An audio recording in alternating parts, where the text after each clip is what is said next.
Hello and welcome back to the Will I Vike It podcast. My name is Craig and today I'm with Jess and Mitch. All right. Hello. Welcome to the show. Thank you. How's it going? Good. So you're here today filming for Fog on the Barrow Downs We are. with Patrick, Yes. who, in case anyone's missed it, he did an episode a long time ago, over a year Oh, ago I did think he? he was on. So if you want to know what that is, watch his episode. So what is it that you guys do? Well, reenactors, I think, is probably our main one. Yeah. Yeah, I mean, we're mainly, well, anyone that probably knows for is living history. Yeah. Being avid fans of history, like I think a lot of us are. Yeah. Yeah. Big nerds. That's what we Just are. you're known for being nerds. Yeah. Known for being nerds. So getting random old clothing. Wearing wool on the weekends. That's what we do. Highly researched clothing, at least. Yes. Yeah. So when did you first take up reenactment? Was that started- together, actually? That's a No. good point. No, it wasn't so actually. Because so I kind of we- know you as a pair. But Yeah. So no, we met on Instagram actually. Yeah? Because we were just sharing our love of history on Instagram, and you've done reenactment a lot longer than I have. I've only done it since I met you, so I've only done it for 2.5 years, maybe just over. Yeah. Something like that. So I've only done it for 2.5 years, not very long. I'm a baby in the reenactment world.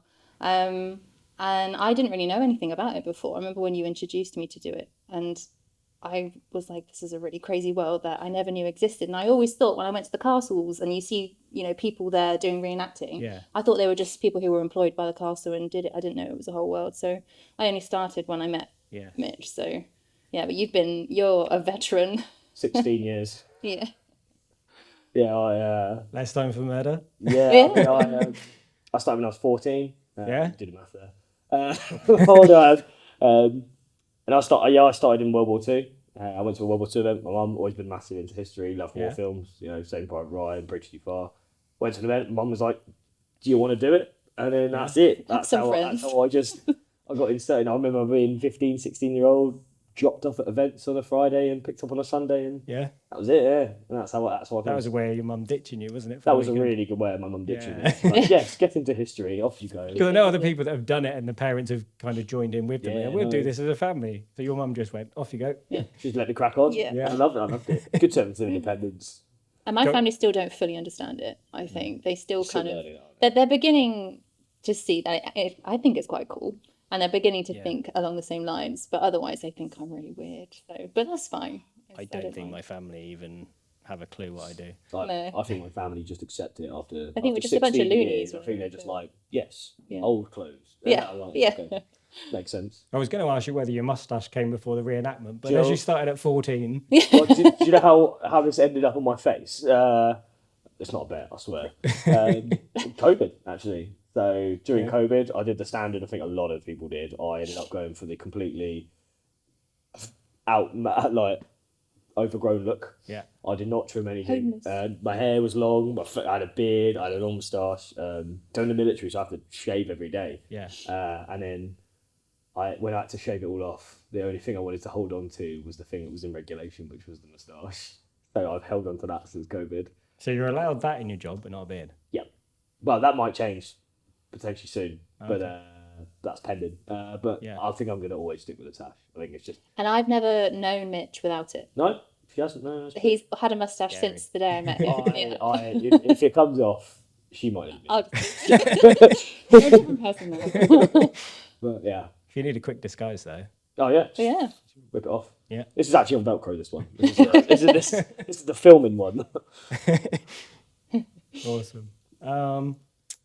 Yeah, so as well as the Saxon and Viking period, do you do any other periods of reenactment?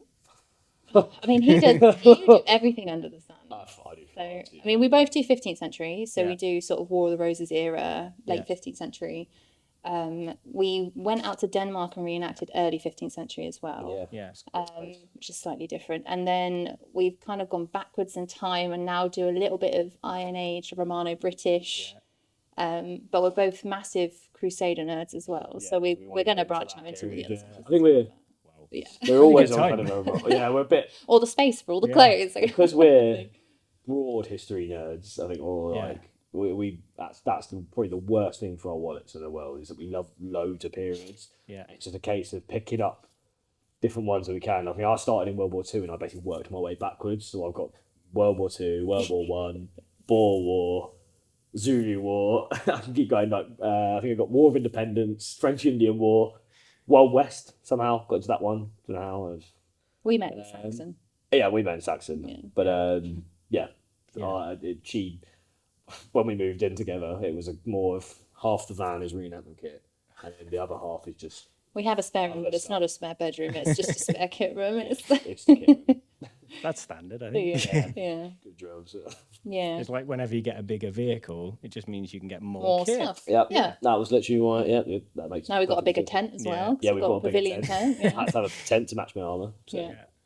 So just Yeah. keep on expanding, basically. Yeah. Quite a lot of periods is probably not exactly. And they will keep getting more and more.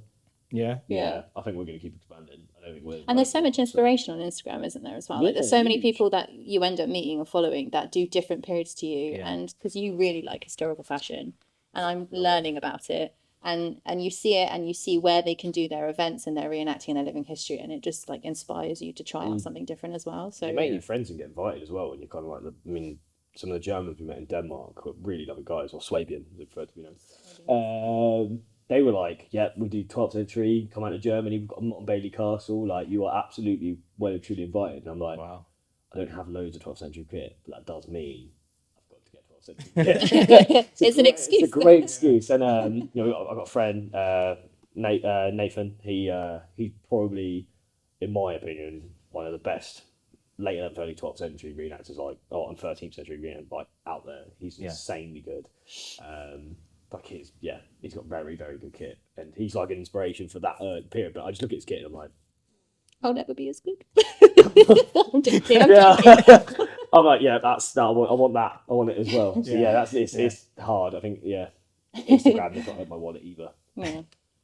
So do you base your kits on sort of particular historical people, or are they just...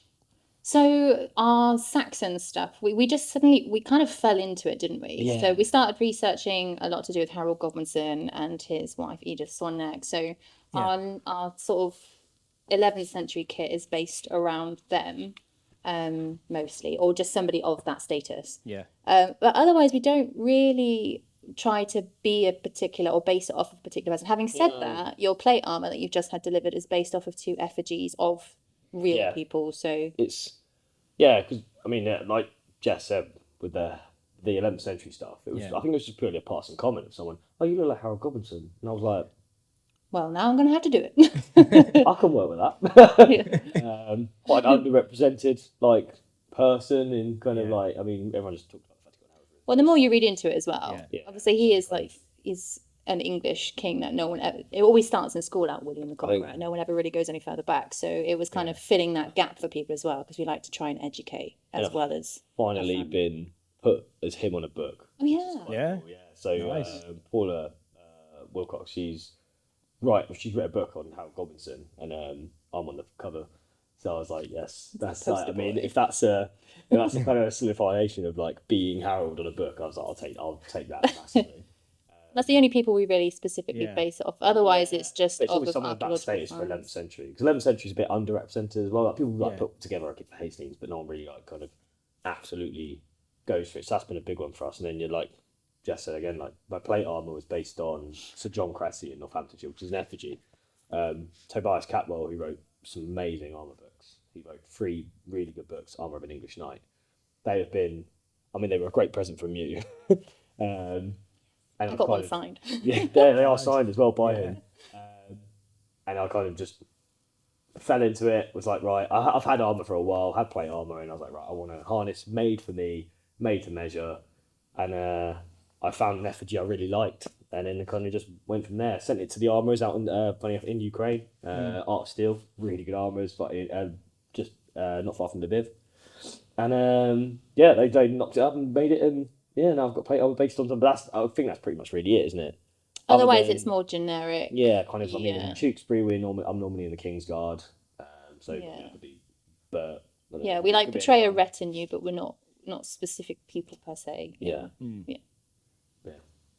The Middletons. Answer the question. The Middletons with Sir John Middleton's retinue. I think sometimes, depending on who's there, or maybe the person with the most armour will be Sir John Middleton. But it's kind of in and out, like sometimes Nick blazer, but yeah. Have you managed to do Harold at Hastings? Do you know what? You have to be if- in the equestrian Yes. sort of side of it it's to do quite it. hard. And he does I can ride, ride yeah. as well. So I've used to ride with work. Now I do competition, and Dominic Sewell, who runs Historic Equitation. Yeah. So I'm down at his next weekend doing the armour workshop with Toby Catwell and Matt Easton. And I'm just whisper in his ear, let me ride. Let me be Harold. But he has said, can I come down and ride down there? So, and he might be my in. I reckon that man is going to be my in. I would really like to, because, like, even just once. So, Yeah. just because I've absolutely gunned in for the kit. Yeah. But yeah, maybe. Who knows? I mean, I know there's probably like a line-up and people that have been waiting longer than I have, so which is fair enough. Yeah. But I think it would be, if it came along one day, Yeah. I would not turn it down. Yeah. That's probably an answer for that one. I was asked to do Edith, You were. not last year, but the year before, Yeah. at Hastings. You wouldn't do it I without was me? too nervous. So I Wait. just... 'Cause you No, it wouldn't wasn't do because I could do Ah, there we go. Ladies and gents, you heard it here first. Heartbroken. I was just a bit too shy. Until Mitch gets Harold, we will not do it. Yeah, yeah. I'll just be old at the all the time. Oh, trying to do okay. it. So that means I'm never getting it. Oh, damn it. That'd be cool then. Yeah. Yeah, I'd like to get back on a horse. But, Yes. You ride as well? I used to. Yeah. Yeah. Get yourself on it. Yeah. I can canter, that's about it. I think. Which is useful. I think I'm running for a while. I mean, the best thing I've done with horse is Sandhurst Officers School in Camberley. I was doing a World War One stuff on there through work again, and I took a horse and I galloped it across. And I was in World War One Royal Engineers mounted rig. Yeah. And I galloped across the front of the old college at Sandhurst, across their polo pitches, and their commandant come out and was like, thought he was looking at a ghost, because I thought the horse was in full World War One saddlery, World War One tank. I'm dressed as a World War One soldier, just galloping this horse, and I just disappeared behind. But that's probably the coolest thing I've done. It's like that at Hastings, though, isn't it? In the morning, if it's foggy and you see them coming up for training. Some of the shots are in really good last year. It looks so cool with the Amazing. training. Yeah, and they that, really do. But yeah, you kind of have to do a double take. Hang on. Yeah. Are they really there? Yeah. Yeah. Yeah. I guess we're playing Harold at Hastings. You only got to get up the hill, do a couple of laps. You don't do much. Full on. In you go, fight. Yeah. Take an arrow. So what's the most memorable experience you've had doing reenactment? Oh, You've probably got loads from before us, but together, I would probably say Denmark. well, the wedding in Sweden as Oh, well. wedding in Sweden. That as might be a well. good one for you. You might like that one as well. Yeah. Jess said earlier, we went to Denmark. Yeah. And there's a place called Middelalter Centre, which is basically it's a early 15th century village they've built out there. It's amazing. It's called Sundgården or something. Sundgården. It's in Nykøbing, just south of Copenhagen. Yeah. And you can volunteer there. If you haven't got rig, they'll rig you up, and you kind of just become volunteers at the centre. You bring the village to life, basically. Yeah, you just help with inhabit the trebuchet. houses and It's an kitchen. amazing place. Like, genuinely, the people are lovely there. Like, really, really nice, and they're just so accommodating. I mean, we were the only Brits there Yeah. for that one, and we met like people from Germany and like Scandinavia. A lot of them were going off to Visby afterwards, so Yeah. there's quite a lot there. But yeah, we had a great time there. And then last summer we went to a wedding. A friend of mine wedding, Amanda. I don't know if you might have seen her on Instagram. Uppsala Viking. Uppsala Viking. Not sure, actually. So she's got very long ginger hair. Yeah. And her and her now husband, they had a proper 4-day Viking wedding, and it was insane. Yeah. Everybody was in kit, so it was kind of like a reenactment event, wasn't it? Yeah. So, And it was. and the whole wedding we all helped prepare it. We all helped get the food ready, the decorations ready, Yeah. the bride ready, everything. So, and we all lived, people that came from afar anyway, we lived in the long hall and we feasted at night and they had live music and it was just such a vibe about it. It was Did period food as well, didn't we? did period wedding food. as well. Yeah. Even the wedding guests who weren't reenactors showed up and were in kit and they had authentic And crockery. It was just brilliant. the groom came in on a horse, like he'd come from another village to like marry the bride, and it was all done like they foraged for the reeves and stuff like that, and the blacksmith, they used the smithy to make bits for the wedding, and It was just amazing. and on the other side we got extremely drunk. Oh, they had 300 litres of mead, I think Yeah. it was. Yeah. Yeah, well, I've never seen so much in my life. And We all just kind of passed out in the passed field out in the field. at So, about 4 in the to afternoon. give it some context, all right, we didn't just randomly. Wasn't on our So own. there's a really The whole Brits. wedding party. oh yeah, it was a lot. So we the wedding day. So we've been building up like 3 days of prep for the wedding, and then on the wedding day, and it was amazing as well because like as the wedding ceremony happened, 2 ravens flew over, and that was quite cool, quite a sort of sign. Yeah. And we went as very typical Anglo-Saxons because these are all my very good Swedish friends. And they're very Viking. And they're very Viking. So we went, if we're going to go out there, we'll go as like Represent.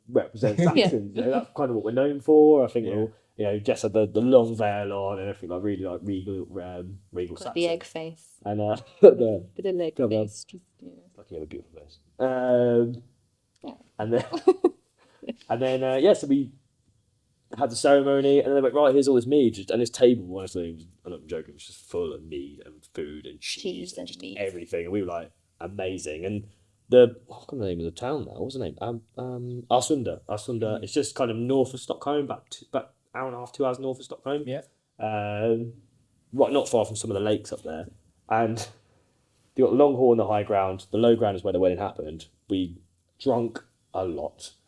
It was quite hot. It was August. Yeah. And then, yeah. Just had a nap. Everyone just started napping everywhere. And, and it would look surreal because it was a very colourful wedding. Lots of very nice plant dye kit. Yeah. And there was just people laid across this field in random, not just random, like on their own, just in groups. Like little gangs, everyone's laid together on the floor, and everyone had a nap for probably, I don't know, maybe an hour or so. Everyone just woke up, went up to the top, and then we started on with the feast and the drinking in the long hall, and then we fell asleep again outside the long hall. We did, yeah. Sure, they didn't drug you. Sure. It sounds a lot like it's a very surreal night. And then we fell asleep again, and then there was some music, and then we started dancing, and then we just carried on drinking. Before you know it, was like 6 a.m. Wow. Yeah, it was. So it's not really a reenactment event, but it felt like a reenactment event. I think it's the fact that it was very immersive. There was no like. Nothing I mean, other than the out of place. photographer and the videographer to capture it all, there was Nothing out of place. Like, you know, even our kit in the long haul, we had like little areas where we'd stuck. Cause we took hiking packs out there with us to get there. We didn't hike, we did fly, I swear. They'd go away and we just got out all our modern or our period stuff and that had everything out like that. And we all slept in, you know, on straw palliasses with just blankets. So it was nice to have that really authentic build up to the wedding, but at the same time, like, everyone played the game. And I'd say that's a real probably memorable moment because it was just, the weather was amazing, we had such a great time, and you know, people were helping like fit the they were redoing the walls on the long hall. Was it Waddle and Daub. So they were all redoing the walls and stuff, and that was quite cool. It was just all the little things that were going on that made it really special. That's probably memorable. I'm trying to think if there's any before you know. I've stayed in Birka in Sweden. So with the same group of friends, I lived on the island for a week in the Viking village. Yeah. Eating, drinking, and amongst probably some of the most famous Viking graves in history. Yeah. Like, and it is no exaggeration. There is a lot of unexcavated graves on that island, and it is insane. Like, everywhere you look, there's a mound. It's crazy. It's like Dorset but compressed. What's wrong with Daub? You got a lot of mounds. We have got mounds. A lot of mounds. But yeah, so that was pretty cool. I think that's and not very often you get the opportunity to live on kind of Vic in the middle of the summer for a week. But yeah, with some great reenactors as well. Really, really good. I think Vamod reenactment, which is my mate Max. He's a really good Viking reenactor. Some really good Birka impressions. And there's loads to name. I'll go for a list of people. But yeah, that's probably memorable. I don't know, I'm trying to think more now. We could be here all day. Okay, I think we should stop at 3. I'll do one more. Go on. I'll do a late one. I did a week's, so a World War II exercise. Yeah.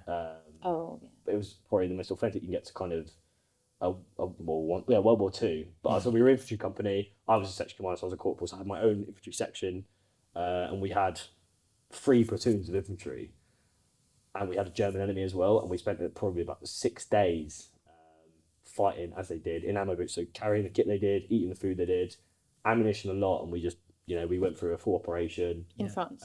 No, this was in Oxfordshire. Oh, okay. In Oxfordshire, we had acres and acres of land to do this on. Like, you didn't come across any like modern cities, and we dug in. at night, no fires, no smoking, no nothing. So we went hard for it, and that was awesome. Really good. That was a close. I've probably covered about 50 kilometers in ammo boots, and it was in the summer. Yeah. But that was, as close to a World War II soldiers I'm going to get. I mean, I'm obviously one soldier, but that in terms of what they did and how they did it was pretty mad. So it was a mad opportunity. I think it was like 2018, 2019, so pre-COVID. Yeah. I have to ask, Go on. how do they choose who's going to be the Germans? Because it feels like it's such recent history that feels kind of awkward to have to be. There's a lot of people in this country that actually reenact German history and German A friend soldiers. of mine, Rory, and I would go as far to say he's probably got one of the best German reenactment groups out there. And they're very, like, they're explicitly non-political. Like, they really take it seriously because of the history related to it. They're very like would portray the average German soldier of the war. It's stuff, and they get all those kind of guys, and the guys that take it seriously, the guys that really kind of like are just there to portray the average, what would be the same as the British soldier, but the German soldier. No mention of the political side, the side that we all know. It's that are we the baddies? Like? Yeah, it's kind of like that. They're just there to represent them and be the enemy for kind of us for the British infantry. But that was a pretty cool experience. And we went through a lot of ammunition over the week. Yeah, many rounds. But it was good. It was a good laugh. Hot, but pretty exciting. Very different. I think a cool opportunity to have as a reenactor. Yeah, this list could go on forever. I'll just put the rest of the questions away. Keep going. We'll just keep going. Well, tell us some good events. So you've got a magazine, Living Medieval, together. Yeah. How did that come about? ADHD. No, so I started reenactment obviously only 2.5 years ago, and I did history as a degree, so I kind of like to think that I know a little bit about history. But it wasn't really until I started reenacting that I really properly learned stuff about the period, that Saxon period in particular, because I don't think it's something that we really cover in schools. I don't remember covering it at all. I remember doing the 1066, and that's it. I don't remember really anything before that. I can't even remember us doing that. Yeah, I think it's just a period of history that's so overlooked, and I was learning so much from the people that I was reenacting with, and they're all so amazing as well. Like, you've got teachers and archaeologists and people who are just so passionate. I mean, Mitch is one of them, so passionate about getting it right and teaching you about how these people actually lived, and I was kind of inspired by that, really. And I thought, I've learned so much about this. I want to learn more. And how about I just help other people learn about it too? So I thought, you know what? I'll just make a magazine. Easy as that. As easy as that. Well, yeah. It's that's kind of how it came about. And then I denied about it for a couple of months, didn't I? And then I just suddenly had one moment of madness in a night, and I suddenly just created this website and said to Mitch, right, I'm doing this, and you're doing it with me. I'd like to sing her praises on this one, actually. I've kind of come along for the ride because she's the real brainchild behind Living Medieval. I'm just there to pull the strings together and try to find people that contain my madness. Yeah, that's contain the madness that is. I'm quite scatty. I kind of I want this person and this thing and this information. He's like, right, let's be realistic about this. Just what can you actually fit in a day? And it's I mean, very much. She's got no design background at all, and she managed to make it like a full website. She's made an entire magazine from scratch, so I'm pretty proud of her, to be honest, to say that she. I mean, I know her personally, and we've had a lot of people come back and say the magazine looks nice. Yeah, and it looks like it's designed really well, which is nice because it's just little old me trying to guess. She's just knocked it up on Canva and put it together and made something nice. And then, like, the magazine, it doesn't cost anything. I mean, we sold a few copies recently to I mean, it costs us something to make and to have the website, but I made it. I'm not very business minded, so to make something that actually I would monetize, I would find really difficult anyway. And also because the knowledge that I've learned from reenactment, I've kind of gotten for free in a way because it's just my hobby. I kind of wanted to give that back as something free for people to learn from as well, which is why the magazine is free online. We have done a few print versions of it, so we sold, but that was just to keep the website going. The website is expensive, and and looking at like to trademark and stuff like that, you've got to get some money from somewhere. Obviously, it's just purely like costing us money to provide a service for everyone else, which is. It's also your time as well, though. Yeah. And it does take a lot Jess, of time. Like, bless her, she will put hours into making that magazine, and like she's not being paid. Like, it's purely like It's just that I always say it is a passion project. Like it's something, like we all spend hours researching a kit that we want to make, or you spend time researching, a recipe or something. I just spend time making a magazine to share the knowledge of everyone around me with others. So it's a bit of a strange thing to do. But yeah, we cover the period, so 500 to 1500 roughly, which is a massive time frame, really. We don't do modern or ancient at the moment. but yeah, so that's how it kind of came about, really. You'd end up having to change the name if you go. I know, this is the thing. Living history. Yeah, no, it took me ages to come up with this. Yeah, I mean, you even come up with do we both kind of come up with the slogan, history by those who live it? Or was it kind of like... That was definitely me. Maybe I dreamt it. But no, I think you've been... You've spoken the jingle, though. So we were thinking about doing a podcast as well when I get off my ass and actually get around to actually making it. But we've created an audio jingle for it, and you're the voice behind the jingle, aren't you? So, yeah. Sound weird.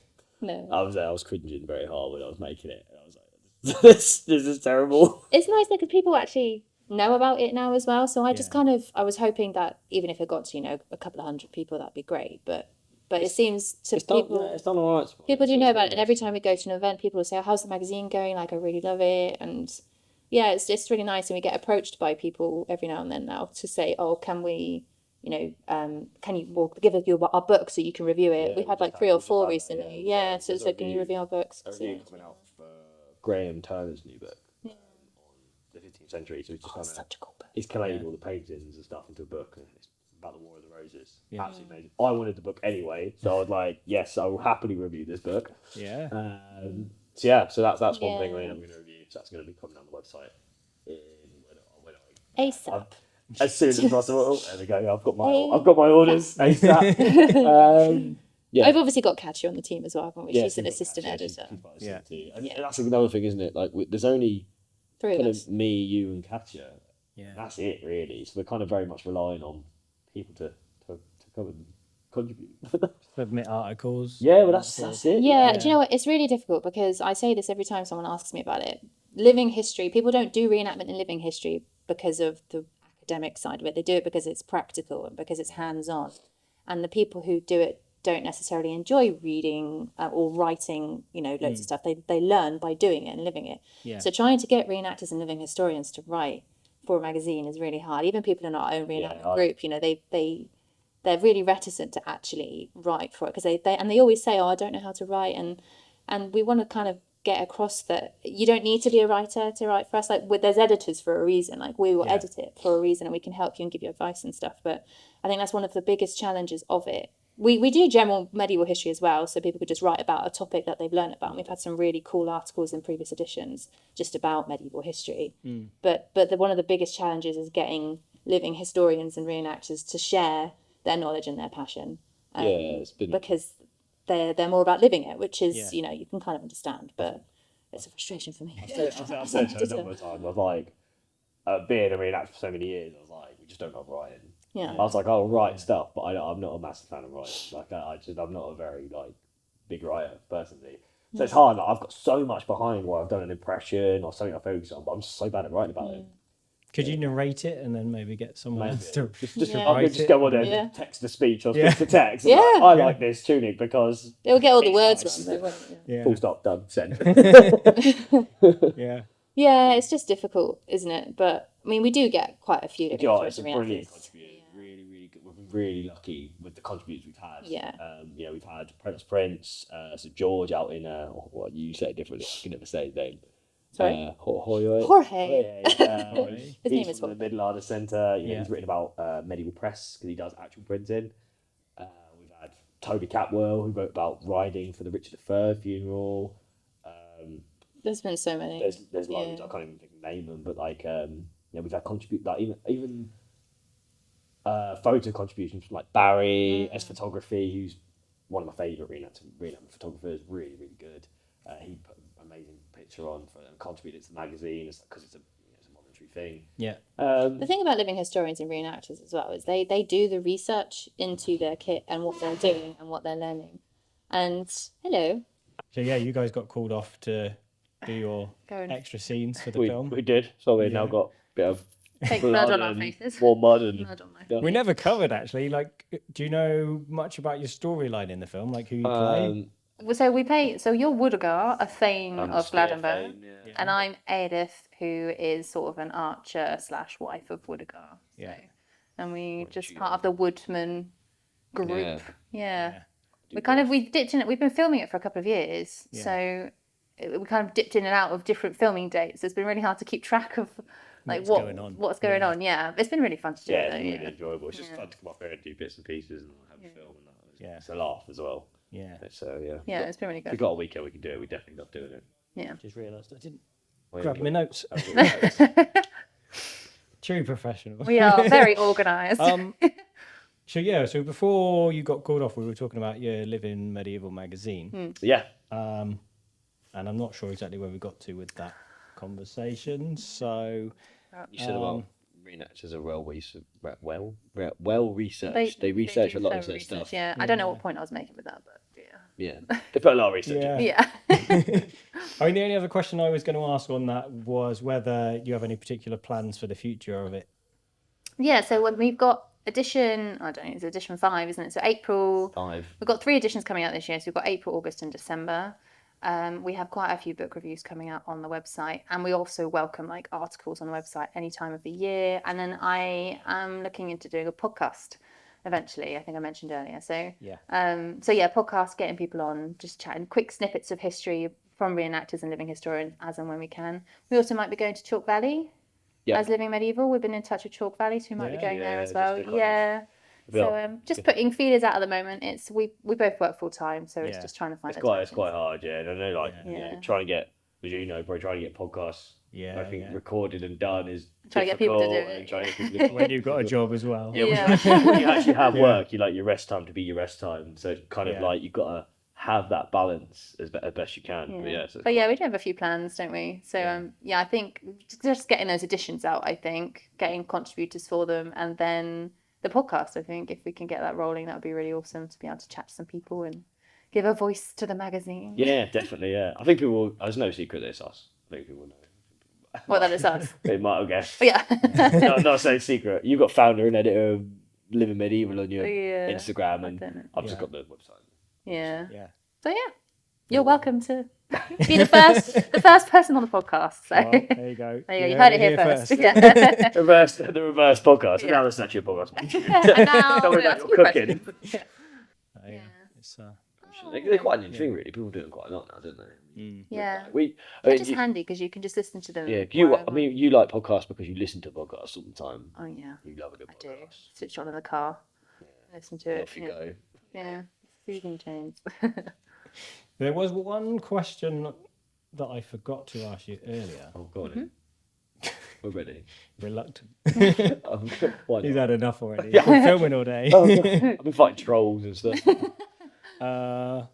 Whether there were any specific events or historical characters that you would like to portray or be involved with in the future. Ooh. So, we mentioned earlier the Battle of Hastings. So is there anything particular that you think hasn't been done yet, maybe, that you would like to see? Oh. People don't really do the Angevin kings much. No. I mean, King John, he's a bit of an underdog. Nobody likes King John. And they just avoid him. I mean, I wouldn't say I like the man. Don't know him. But I just think he's a little bit misunderstood. So, I think he's a bit misunderstood. So, I don't know. I think that's a good point. Angevin kings are kind of missed out. Yeah. I mean, Henry, in the reenactment world. Henry and Eleanor is quite... So a lot of historians talk about Henry and Eleanor of Aquitaine. And I don't know of any events that really cover them personally. I mean, we don't reenact that period, but potentially maybe Henry and Eleanor, because they're big medieval powerhouses. Yeah. No, really, it kind of... It's quite a hard one. I mean, there's probably... I mean, obviously, Harold and Egypt has been the one we've really kind of like gone down. I mean, maybe something that's not so much nobility, maybe looking at like... Yeah. Or like kings, maybe like some nobility or just people. I don't know, really. It's something we could definitely probably end up doing. We'll find somebody. We always do. I sometimes put out questions on my Instagram to my followers and just ask them, what would you like to see on here? And Eleanor of Aquitaine comes up all the time. Of you doing people are so interested in learning about her, rightly so, but I just can't think of anybody in the UK that actually covers that It might- them specifically as people. I'm not sure. Maybe someone will comment. Tell us if you. I'm the one. Yeah. Look at me. It's one of those things. Someone probably does. Yeah. That's how Yeah, well I known. just don't It's know. just trying to find them. And, Yeah. I think I'm trying to think who else now. as you put us on the spot, it's hard to. I mean, someone I think people do like Boudica. Really cool. You look at it, I mean, there. Boudica. That's been done by Horrible Histories, though. So. Yeah. I mean, you're a Richard III fanboy, aren't you? Yeah, but I've got a tash and not long hair. Yeah. Maybe if I stick a wig on and tape over it. Yeah. And I have to get a whole new harness. So I thought you said earlier you can just. Yeah. Oh yeah, no, yeah. Sorry. When situation dictates, you can just show them. Maybe. I mean, to be fair, Toby Catwell found evidence because Yeah. I've had a few people say my moustache is not correct for the late 1400s. Yeah. So late 15th century. And then when Toby Catwell did post about my armour, he deliberately put up a source of effigy with someone with the same moustache as me. And I was like, that's right, that man. I was like, that's perfect. Yeah. Sharing it everywhere. Yeah, it's I mean, you see moustaches really common, like late 14th, early 15th century. You see like the effigies with the ridiculous moustaches coming outside the bassinets and that. Yeah. And then they kind of, in artwork and effigies and stuff, they kind of disappear towards the late 15th century. Yeah. But there are a few that are knocking about. So as long as I'm in the minority, then we're safe. If everyone starts rocking tashes, then I'm going to have to start shaving people's tashes off. So what he's saying is the person he wants to reenact is just a moustache. We just And all have the to have different a types of moustache. moustache throughout Well, the that's it. years. I've found it's actually quite... the one it struggled with is for Georgian, because that's not really common in the Georgian period. But in terms of the others, it normally goes in with most reenactment. You as a seem whole. pretty attached to that tash, right? It's So, alright, all his let's identity. say you have to give up either the mustache or reenactment. Which one are you giving up? Well, after my moustache. I've got back. I've grown back reenactment. You decided that really quickly. I'm surprised. Well, yeah, I mean, because I don't know if I've got the strength to grow it back. Just will it back Maybe, into maybe I'm like dream every night. No, I meant permanently. So you either permanently give up the mustache, I don't know. or you permanentently give up I don't know. reenactment. Right, well, You couldn't give up it was great doing reenactment. existence. I mean, there is a saying. A few of my friends joke. They're like, "That's actually probably like 50% of your personality is that moustache." I'm like, do you know what? I probably agree. Yeah. It's all kind of tucked in there, you know. It's all in there. But shave it Personality off, of I its just own. blend into the crowd. Yeah. No one knows who I am. In fact, Ruben from Highland himself, he literally said, "I was looking for your moustache." Yeah. I That's was how like, we found. Well, no, we found him in the end, but he was looking for you. Yeah, that's how he was trying to find his moustache. Yeah. So, Yeah. I mean, probably people are taking this down now. They're taking those down. They're looking at it as like a target list to get rid of it. Yeah. In the middle of my sleep or something, I'm going to watch my beer from now on. Really, and then check there's no like sleeping pills Glue in or it. something. Glue? What is glue? But Yeah. So That didn't really answer the question, but completely off topic. yeah. Oh well, and we digress. Yeah. So there are 7 questions that I ask everybody. Okay, here we go. So we'll go to those now. So you can answer separately or together. It's up to you guys. But if you had an unlimited budget, what would be your dream project? Castle. Yeah. I want it. Oh, you agree? I, know, I would like that, but What about 2 castles? If it's separately, One we each. get 2. We get 1 Yeah. each. I can look at yours from the window or something. So you'd have to build it. Yeah, I reckon. You wouldn't mean- want to buy like an original. I think Guild a get original castle. Just Yeah. nick it. Corf Yeah, wouldn't you castle. want We'll to- build it. Wouldn't you want to have like an actual castle that's got the history though, rather than creating one from scratch? I mean, Guild Long's recreated one, and that's pretty damn cool. So I wouldn't mind that one. If it's built like correctly, Cool. I mean, it takes years. I mean, Guild Long's taken like forever. So I might not even make it to the end until it's built, which is quite realistic, I guess. That's authentic. Not make it to the end of a castle being built. But never see its true glory. But yeah, Yours I would don't be know. nice. Other than that, or maybe my own Iron Age Hill Fort. That'd be pretty cool. Yeah, that'd be cool. These are just all buildings, really. I'm not really. I don't know. Buildings. Cromwell tank. I mean, this is it. Yeah.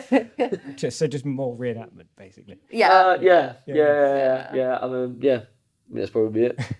I'll go on a round the world trip. No, I would have every single dress from every single period With a giant garage you can store it in. with a giant garage. Yeah. Better really. And I think I would also run. I think I'd actually also like to run a living history event, like Would you? like on our own terms. Oh. You know, because we like immersion.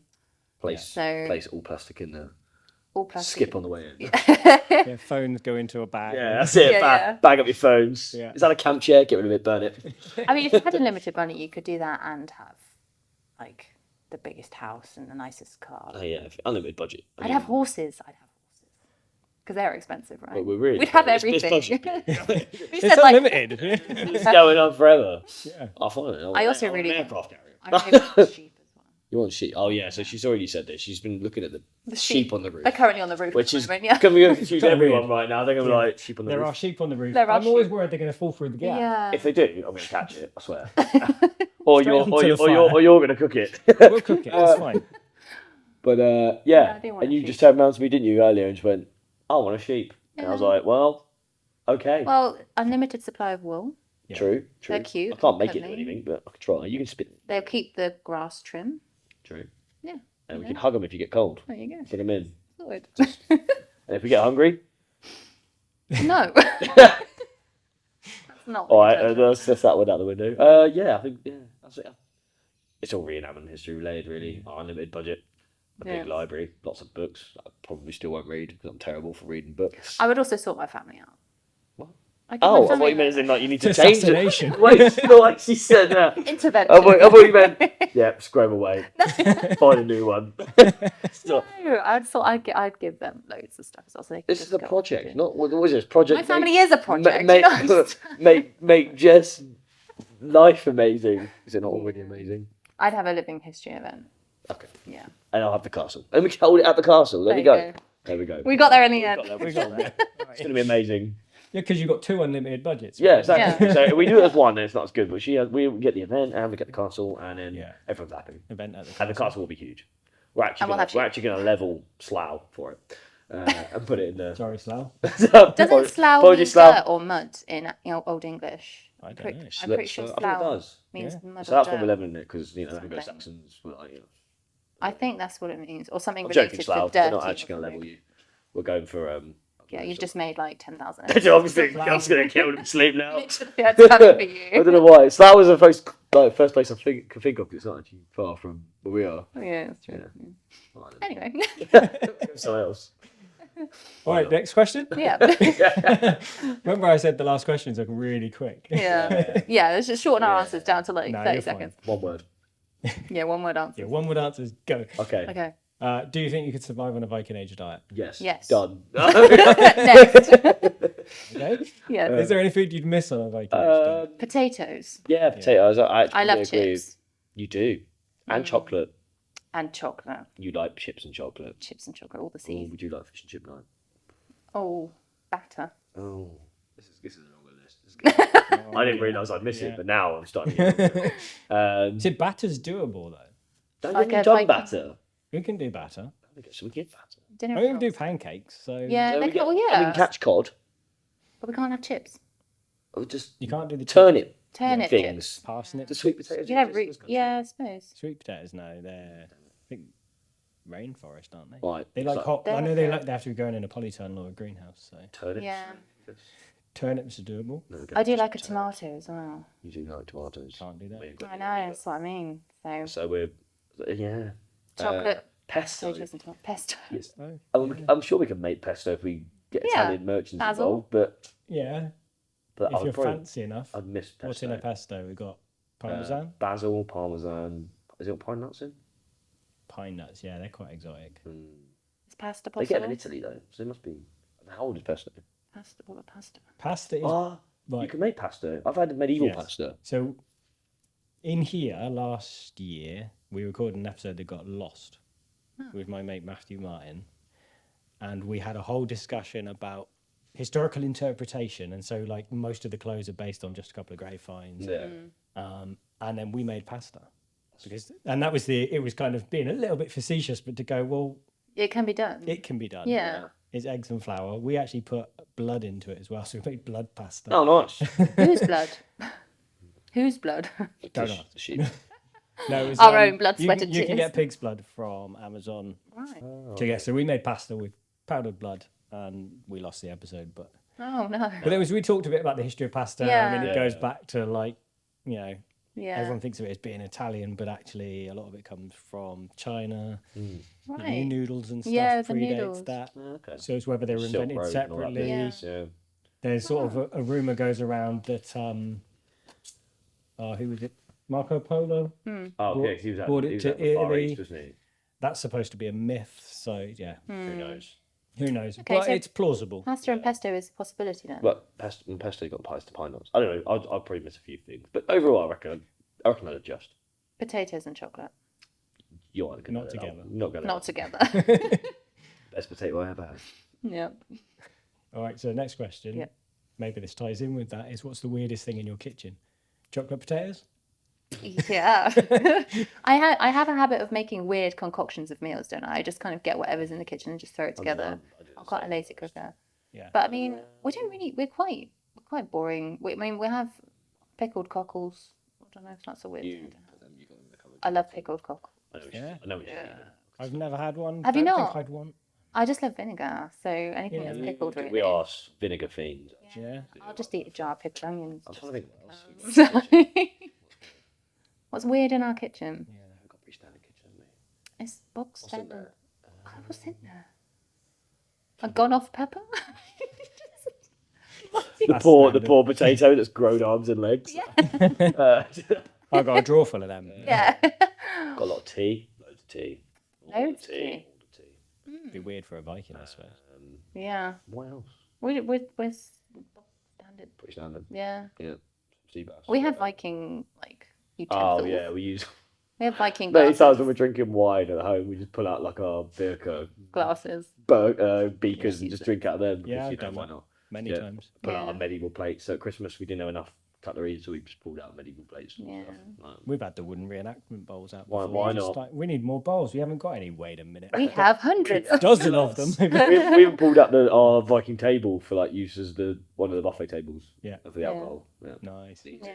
get around it. But yeah, I mean, yeah, probably lots of pickle things. Pickled things, just lots Yeah, of pickled lots of things. pickled Yeah. All right, next question. Yep. What's the worst thing you've ever eaten? Right. Are you going to go with the one that I should. I I should. I So think what- you should. Look, you you should- did mention this earlier, so Yeah. you're gonna have to do it. Everyone will think less of you. Sorry, what was that? Vomit. I don't want to talk about it. And you ate it. So this isn't the experience of bringing it back up. You ate vomit. I'm pretty sure though, everyone. So it was out someone there, else's? Everyone else. No, it wasn't someone else's. Oh, it was yours? my own. Oh, okay. It wasn't someone else's. I mean, not that I that's mean, any better, but No one is going to stand there and say they've never had to swallow their own, like, you know. No, but you're saying you ate it. yeah. That's a different thing. I was drunk. Don't worry about it. I think you did mention another thing earlier. No. Putting you on the spot now. no. Never drunk any of that. True. That was urine. Mm. Yeah. That's it. That's all. That's it. Yeah. That's all you get.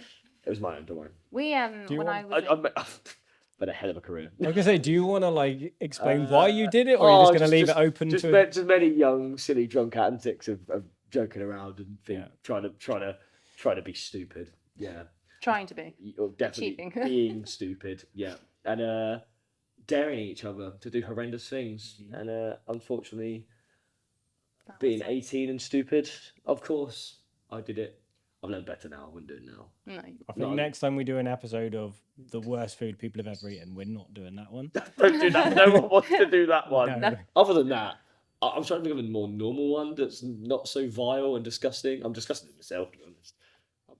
When I was at uni, I don't know why we did it. We just made a weird concoction in my blender of so there was vinegar, spinach, a gone off egg, Oh god. and like loads of other random things, and it became this really big brown sludge of kind of gone off food from our fridges with a bit of milk in there as well. And then we all had a shot of it each. And I don't know why we did it.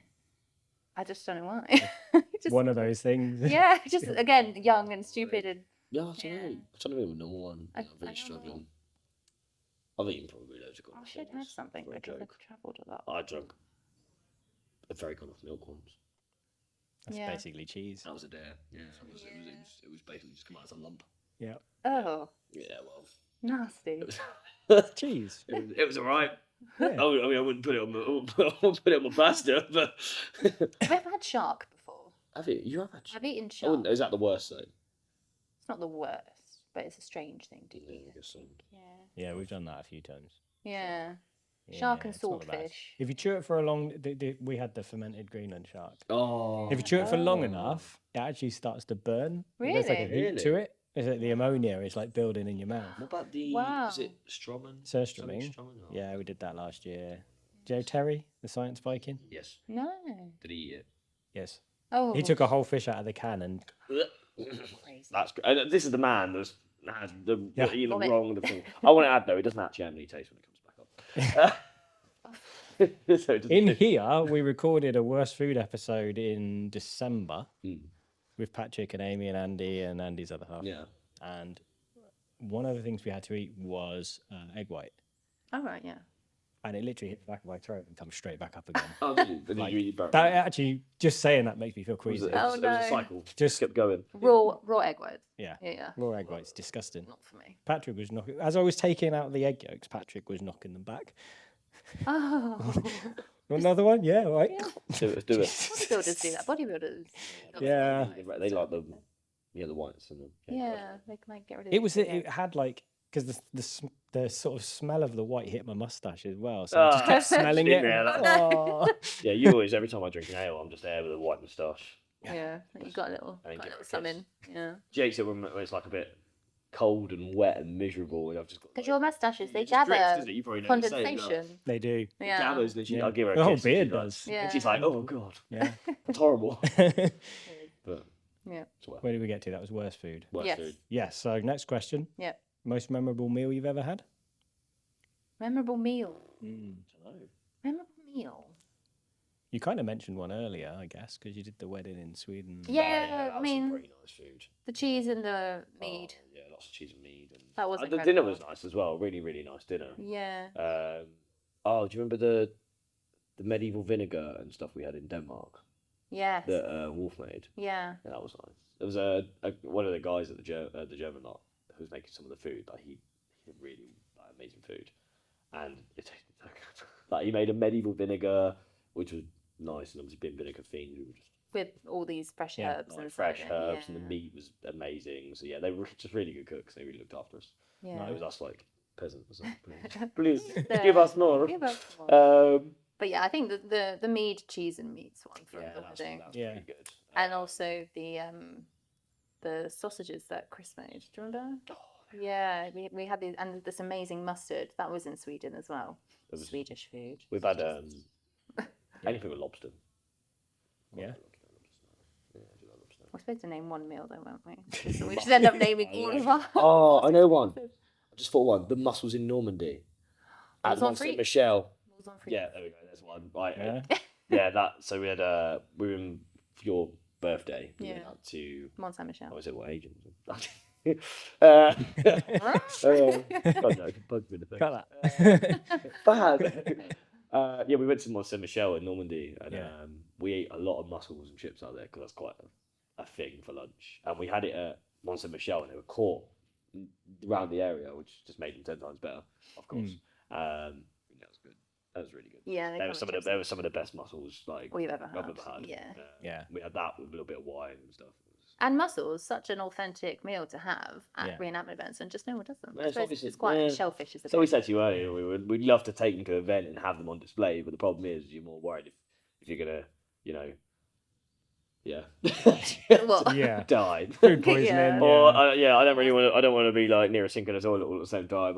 I did oysters last year and lobster. Oh, oysters. That's a I like That's a oysters. bold move, I that actually one. really like Yeah. them. But then if you cook them, they're not too bad. With a bit of lemon on top, they're like really I'm not quite a big nice. fan. You're They're better not? cooked than raw. Oh, haven't had them cooked. I've had oysters, had lobster, had mussels, had crab. The Crayfish. problem is people point out that they're the wrong kind of oysters as well for the really? period. Oh, really? We had someone at an event who was like, Point that out. That's brilliant. yeah. How do they know those types of oysters? Like, I think they're the ones that we get now are bigger. Yeah. oh, okay. Yeah, than like I think because they would have been more like river oysters. Yeah. Now they're But I suppose, I mean, the horses we use at reenactment events are bigger than what the Yeah, medieval everything's horses would have been. Like, different, everything's bigger. Yeah, We're just what bigger can and you do? stronger. Yeah. 1,000 years, isn't the it? I mean, we had parsnips are bigger. Yeah. the one I quite liked was crayfish. I always talk about crayfish. don't Every I? time we're near a river, he's like, Every there's time probably we're some like, crayfish in there. "There's crayfish in there." Every time there's like a bank where I can see the, you know, it dips under. Yeah. And you got the invasive red signal crayfish. I'm like, crazy in there. I know. Yeah. And obviously you just eat them. I mean, I just meant to, but. Yeah. I looked into this because someone local to me does it. You have to apply for a free permit What, to eat them? to get them. It's like one of those things, because they're invasive. If you took them out of the water, it'd be illegal to put them back. You can't. Yeah. So what do you do? But you have to have a permit to do it. But when you apply for the permit, you have to say where you're going to be getting them from. Oh, okay. And so there's somewhere near me where I know someone gets them, but you need permission from whoever owns that section of the Oh, river. yeah, I know a guy in Basingstoke that has a little bit of river, and he has trout and crayfish up there. Yeah. Obviously, I think he has got the permit. He just. And we still get chucks river a little mussels, gate don't there. we? There's still river mussels, but you can't. We did actually touch see those, some I recently, think. didn't we? Yeah. I say recently, about a year ago, but Yeah. we saw some knocking around in the Yeah. little river mussels. You rarely ever see them anymore. Mm. Which is quite nice to see them. Yeah. And the water was clean because they cleaned the water. But yeah, crayfish. I mean, I've had fresh caught crayfish from rivers and stuff. We went down a rabbit I hole. did with like a little mussels. bushcraft. Thing, and, it was We really learned good. about male and female mussels. Do you remember? We did. We learned about Yeah. male and female mussels. I think Yeah. is it male ones are the orangey ones, and then the females are the grey white ones. Something Yeah. like that. Yeah, Something it's like it's that. either News to me. it's either or. Yeah, Yeah, they have male and female. They are male We've and female. digressed massively. Yeah. from the Well, question. we went What was the question? Yeah. talking about Your food. favourite meal? What was it, your favourite Most memorable meal.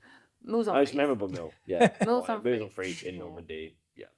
There's only one more question left. Don't know how long this will take. Right, one word answer. Oh, no, you won't be able to Oh, for okay, this one. right, okay. So you've died and your family and friends are preparing your grave goods. What food and drink do you get to take to the feast in Valhalla? Yes. All of the Being Saxons, obviously, you're not going to Valhalla, but you know, you Going get the somewhere. premise. We're You get the going premise. Lord will provide. There's some really nice red spiced wine, medieval Oh, red the spiced wine called Hippocras. Hippocras. Or the Mortium. Moritum, yeah. Sounds they are good. That is beautiful. good, mate. That's coming with There's me. a company Yeah. called. Just list the things you want I in the don't grave, know. man. He wants to go home. Well, they actually produce the wine in ceramic period bottles. Yeah. And you can only get it in France, so it's really annoying. Maybe you might be able to order over here, but it's not easy to get hold of. Right, Yeah. so wine's going in the grave. Wine. You just trying to shut me up now. Just all It's the good wine. wine. Honestly, Trying to keep if it I on have a track. spare bottle, you can come and try some because Yeah. you'll probably do you like wine. Yeah. Oh, there you go. It's easier. Yeah. Very good. And that wine at Middle Irish Centre, the Hippocras there was really good as well. So wine. Wine. We're still on wine. Does it have to be food from the period? No, no. Lobster. Oh, okay. Throw it in Anything you there. like. Get a lobster in Lint, there. dark mint chocolate. Yeah, that's a favourite Yeah. for you. Yeah. That's an easy one. If I've ever buggered up, or I've got you know, I need to keep her happy. Surely you never do. Oh, of course, no. She's really happy, aren't you, darling? Yes. Don't tell her. Don't tell me you're not. Cream eggs. That's just been a recent thing. I've eaten a lot of cream eggs recently. Yours would be mince pies. That's mince pies. I know they're seasonal, but you know, A spaghetti bolognese. Yeah. pesto pasta, get it in there. Yeah. Bowl of it. Pesto Cheese. pasta, some prawns. Camembert. Yeah. Oh, camembert's going in. Oh, this is going to be a stinking. No one wants to go near this one. We've got camembert. Do you want to get some mussels in there Get as some well? Yeah, mussels, get them in yeah. there as well. A pot of vinegar. Pot of vinegar. It's a hell of a feast. Yeah. This is a feast. Yeah, More of a mate. buffet. Yeah. Selection. Smoked salmon. Get him in Oh, there yeah. as well. A couple of avocados for good measure. You no, not in mine. I Can't like have a the good one. I avocado. was saying, I'm in my own. You Oh, can you have can yours. have, you can have your I avocado. love my avocado. Anything else? I mean, I would have. There's so many things I could list: mushrooms, tomatoes, just all the food. Why you just name it everything you eat? Yeah. It's got a bit of favour. Do you know what? Halloumi. I'm gonna mix it up. Gyros. Gyros. We'll stick one over there as well. Yeah. I'm gonna mix it up a little bit. Yeah. A Five Guys burger. Put it in there. Get it in. You don't Alright, know Five Guys. let's get fruity. Wow. And a Miller and Carter steak next to it. It's a lot of meat. And there's a really nice Greek restaurant near us that does really nice souvlaki wraps. So probably a souvlaki wrap, just for good measure, just in case. I think this is the most anyone's ever taken to Valhalla. Why the rubbers? We can keep on going. Chili chicken ramen. We're Just going in there too. Do you know what? This coffee's huge. I hope you It's a know. 2-hour podcast, and the last hour is just you listing everything. We're actually having a boat burning. That's how we just need a full boat. Not for us, but Just for for the the food. Get it in. You don't want to burn it. The whole. No. Yeah, but Well- it'll make it. Well, how's it going to get there then? don't know. I don't know. Also, we're going to throw it. Yeah. Launch that, put it in that catapult. We're going to get as high as we can. Yeah. I think we should stop. Anything else? No, we've had enough. I'm coming up with something else. Oh god. Utensils. We don't know there's utensils up there, so we've got to bring our own. Okay. What is that? The spork is what you're saying. Yeah, just that's the all-rounder, the spork. Yeah. That'll get everything done. What would you bring? It's not my turn to answer. Damn it. I've never answered these questions. Have you not? So it's a secret. No one's ever asked me. One day. Well, there you go. We just have to. If you had to bring one thing, what would it be? You're starting a podcast, right? Yeah. I've got to bring you on and ask you what you you want. should flip Flip the question. Yeah. flip the questions and That's ask so- me. No one ever has. So, Craig, do you remember these questions? Well, guess what? Now, we're going to ask you what you want to say. I don't think I've even considered my answers. It's actually hard. It's really hard when It's really hard. it's without thinking about it first. It's hard to. Fish cakes. Fish and chips. Fish and chips is going in there too. Yeah. Where from? From the seaside. Has to be Roast dinner. has to be collected from the seaside and put in the coffee. Oh man, we might as well just. Would not you know do it. what? Just send the food. Just We're not going to fit inside We're not gonna the fit grave. in the coffee. It's a bit much, isn't it? It's a lot. We're foodies, so Yeah, we like food. I think they like food. we do. Maybe. Yeah. That's why we got your books. Yeah. We're just going to make it all at the same time, not for separate meals. We're just going to make the book at At once. some point, if we're at an event, we'll do some food because this podcast started off as me like having food with people and cooking, and Yeah. and it's become more and more difficult to obviously do that on a regular basis. Yeah. Yeah, you've been making so much. So at some point, if we're at an event, That'd be really. I need to eat we some have of to your sit food. down and Clear you out. sounds like it. Get it out, Craig. What do we all? Do you want to give yourselves a social media plug or your website? Yeah, anything I mean, like that? why not? Yeah. We're, I mean, we're here. The magazine. So the magazine is Living Medieval, and that's at www.livingmedieval.com. And on Instagram, it's Living Medieval Official. My own personal Instagram is History with Jess, and yours is. Mitch of the Fyrd. There you go. Everyone's cringing now. I can hear it in the background. Yeah. Yeah. And you can just. It's catch better than up my with original me. one. That was once my personal account, and it was. Do you remember my old username? It just had loads of pictures of you Me. shooting guns and stuff. Didn't it? It was Mitch Bob. Oh, it was Mitch Bob Once 93. upon a time. That was the That used original to be name his of my name. account. Yeah. I don't know. I changed it. I did a poll of whether I should change it, and now I've kind of just Yeah. gone with Mitch the Third, even though it doesn't relate to the late medieval stuff. It's Yeah, I've just embrace it. Yeah. They just sack some foraging. I know. Who said foraging? I don't even forage. You don't even forage. I dabble, but Dabble in a few like a leaf, right? yeah. Get it in there. Yeah. Yeah, that's us. Yeah. Check us out Yeah. for some absolute I'm so not used to sub- plugging myself. subpar content.